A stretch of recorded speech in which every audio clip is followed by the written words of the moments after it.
Alors, en ce qui concerne l'exercice 4, le dernier exercice du travail sur les fractions, la consigne est la suivante: décompose chaque fraction sous forme d'une somme en utilisant des fractions décimales.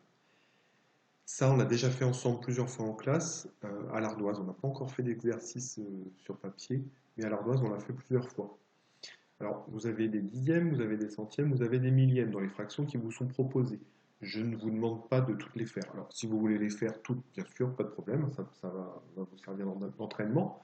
Moi, ce que je vous demande, c'est de choisir une fraction en dixième, une fraction en centième et une fraction en millième. Donc, ça veut dire que sur les 7 fractions, vous en faites 3. Je répète, une en dixième, une en centième, une en millième. Vous choisissez celle que vous voulez. Juste pour que tout le monde soit d'accord avec ce qu'il faut faire, je vous remontre la technique. Donc, j'en prends une au hasard, hein, pas une parmi celles qui sont proposées, mais je vais en prendre une, je vais en inventer une. Donc, par exemple, 19 534 millièmes.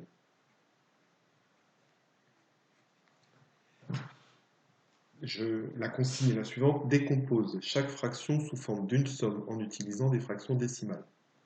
Donc, on décompose, ça fait 10 000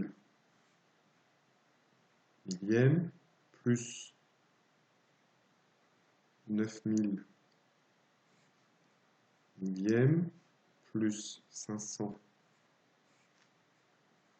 millièmes plus 30 millièmes plus 4 millièmes. Lorsqu'on est arrivé à ce stade, on supprime les zéros en trop. Je vous rappelle qu'on enlève autant de zéros au dénominateur qu'au numérateur. Il est mieux de commencer par le dénominateur et de monter ensuite au numérateur. Donc, un 0 au dénominateur, un 0 au numérateur, un 0 au dénominateur, un 0 au numérateur, un 0 au dénominateur, un 0 au numérateur. Je vais faire la même chose pour 9000 millièmes, pour 500 millièmes, pour 30 millièmes et 4 millièmes. 1 0, 1 0, 1 0, 1 0, 1 0, 1 0. Je continue.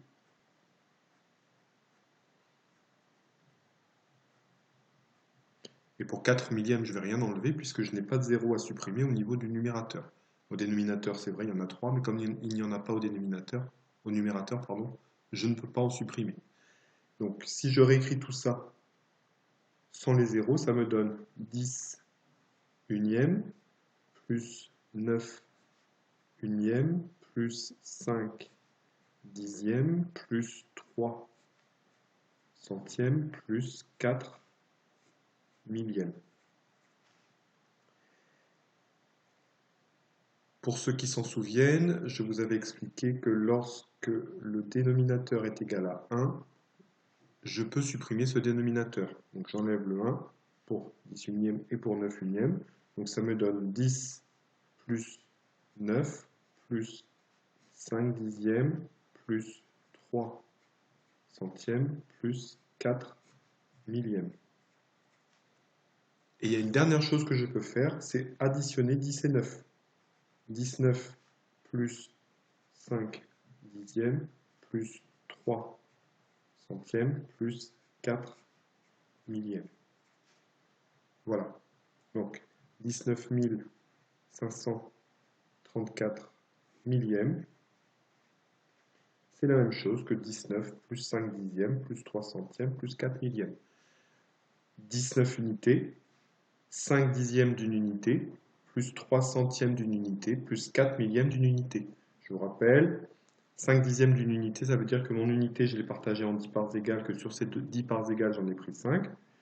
Pour 3 centièmes, mon unité, je l'ai partagée en 100 parts égales, et sur mes 100 parts égales, j'en prends 3.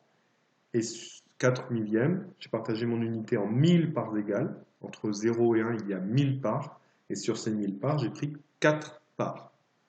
Donc là, c'est la partie entière. On va appeler donc ça, c'est le nombre entier. Donc ça, c'est la partie entière.